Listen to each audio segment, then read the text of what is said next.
माय माऊली नमस्कार. विविध कथासार ग्रंथमधून आपण श्री रामदास स्वामींचे सार्थ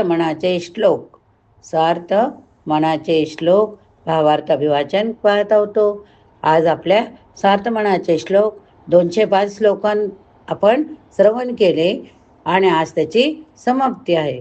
तरी तुम्ही सुद्धा श्लोक श्रवण करा आणि लिहायला विसरू नका. श्रीराम जय राम जय जय राम. जय जय रघुवीर समर्थ. श्री गणेशाय नमः. श्री समर्थाय नमः. कदा ओळखी माझी दुजे दिशेना, मनी मानसी द्वैत काही वसेना. बहुता दिसा आपुली भेटी झाली, विदेहीपणे सर्व काया निघाली. एका परमात्मा स्वरूप खेरीज अन्य काही जाणीवमध्ये शिरेनासे झाले. चुकून देखील मनात द्वैत भावनेचा उदय होत नाही.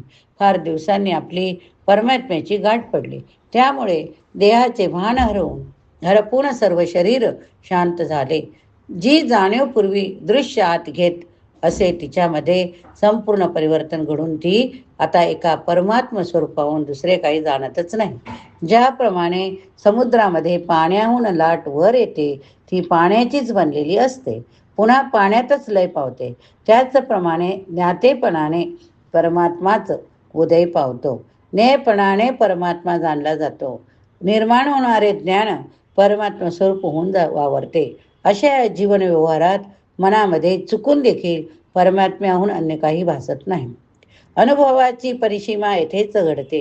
येथे मोक्ष पण लटका पडतो. केवळ संपूर्ण समाधान उरते.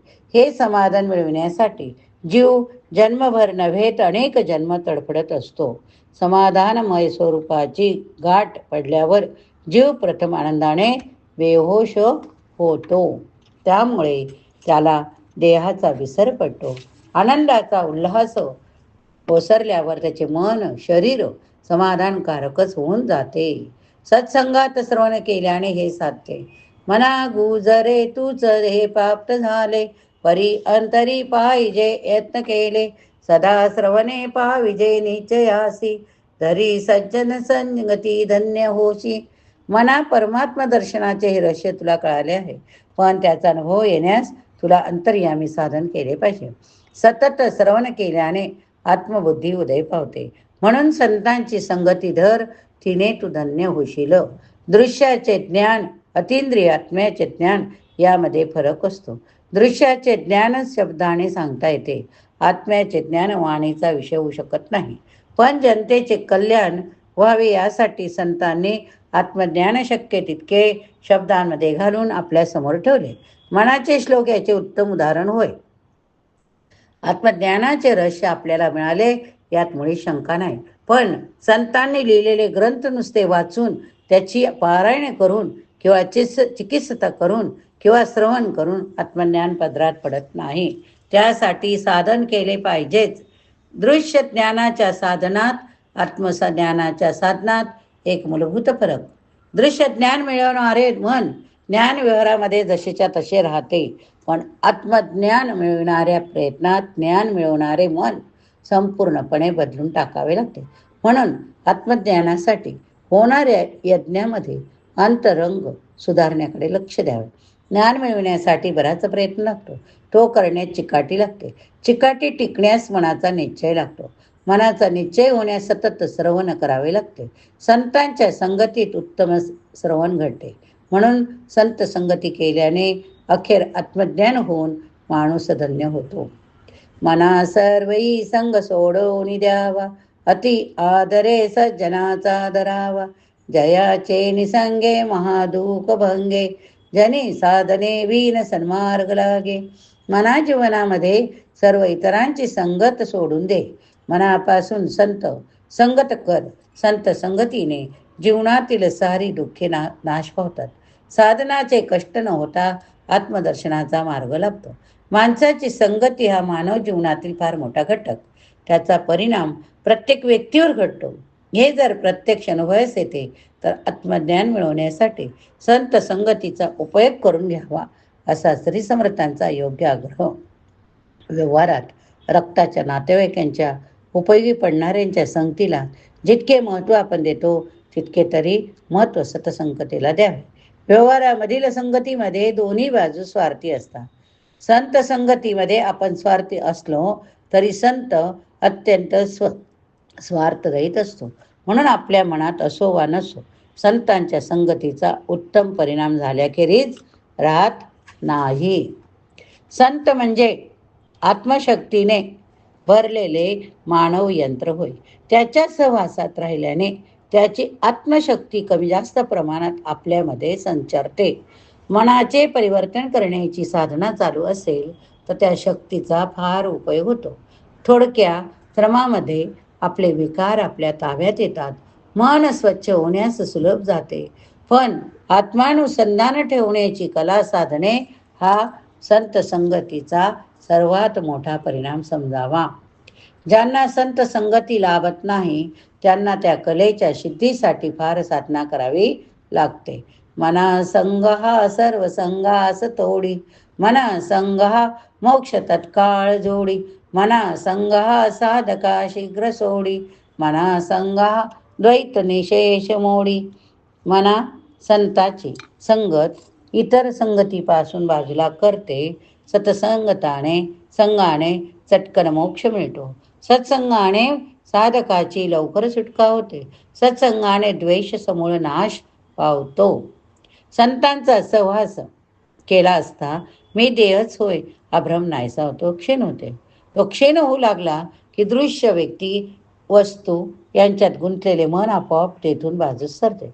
अशा रीतीने बंधने गळून पडू लागली की मोक्ष काही दूर राहत नाही. दृश्याच्या जंजाळात गुंतलेला साधक स्वप्रयत्नाने सुटण्यास फार वेळ लागतो. संतांची संगत केल्यास त्यास आत्मशक्तीचा पुरवठा होतो. त्या शक्तीच्या करामतीने साधक फार लवकर आपल्या ध्येयाला पोहोचतो. आत्मज्ञान झाल्यावर तेथे स्थिर होण्यास पुन्हा संत संगतीचं कामास येते. परमात्मा स्वरूपी संपूर्णपणे लीन होऊन द्वैत्याचा समूळ उच्छेद झाला की मग काम संपते. अशा रीतीने आरंभापासून अखेरपर्यंत संत संगती माणसाला सांभाळते, आत्मज्ञान करून घेते.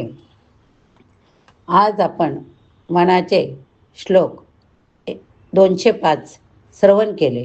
आता शेवटचा श्लोक 205 फलश्रुती सगळ्यांनी श्रवण करावा. जर आवडलं तर नक्कीच तुमच्या प्रतिक्रिया लिहायला आम्हाला उत्साह येईल. मनाची शते ऐकता दोष जाती, मती मंद हे साधना योग्य होती. चढे ज्ञान वैराग्य सामर्थ्य अंगी, म्हणे दास विश्वासता मुक्ती भोगी. हे 205 मनाचे श्लोक श्रवण केले तर दोष जातील. अज्ञानी माणसे साधना करण्यास योग्य होतील. त्यांच्या अंगी ज्ञान वैराग्य सामर्थ्य चढेल. श्री समर्थ म्हणता की त्यांना खात्रीने मुक्ती भोगण्यास मिळेल. लौकिक ग्रंथकार सोडून द्या. श्री समर्थासारखा अलौकिक ब्रह्मज्ञानी ग्रंथकार जेव्हा ग्रंथ लिहितो तेव्हा वाचकांचा उद्धार व्हावा म्हणूनच तो लिहितो. उद्धार होणे म्हणजे अज्ञान नाहीसे होणे. माणसाचे अज्ञान नाहीसे करण्याचे सामर्थ्य मनाच्या श्लोकात आहे, या शंका नाही. अज्ञान नाहीसे होताना 2 परिणाम दिसतील. माणसाचे दोष क्षीण होऊन तो आत्मज्ञानाचा साधक बनण्या इतका योग्य होईल, हा पहिला परिणाम. साधनात राहिल्यावर त्याच्या अंतर्जीवनात संपूर्ण बदल घडून येईल, हा दुसरा परिणाम. ज्याच्या आत्मज्ञान नसते, ज्याला त्याच्या अंतर्यामी अज्ञान, अपूर्णता, विफलता, आसक्ती, दुर्बलता, दुःख यांचे प्राबल्य असते. अनुसंधानाची कला साधल्यावर साधकाला आत्म्याचा स्पर्श लाभतो. आत्मस्पर्शामुळे त्यांच्या अंतर्यामीची विफलता, दुर्बलता पार नाहीशी होते. तो ज्ञान वैराग्य आत्मसामर्थ्य या त्रयींनी भरून जातो. त्यांचे अज्ञान आसक्ती दुःख लोपतात. या जगात या जीवनात तो संपूर्ण स्वातंत्र्य भोगतो. या ठिकाणी आपले श्रीसार्थ मनाचे श्लोक 205 श्लोकांचं आपण श्रवण केले. आणि जर समजा वाचन करताना माझ्याकडनं काही चुकलं असेल वाचनात तर तुम्ही मोठ्या मनाने मला क्षमा करा. आणि जर तुम्ही प्रतिक्रिया सदोतीत लिहित राहिल्यात तर नक्कीच उत्साह वाटतोय, उत्साह वाटतो. श्रवण केलं तर बोला. जय जय रघुवीर समर्थ, जय जय रघुवीर समर्थ. श्रीराम जय राम जय जय राम, श्रीराम जय राम जय जय राम, श्रीराम जय राम जय जय राम. चूक भूल माफ करणे, चूक भूल माफ करणे.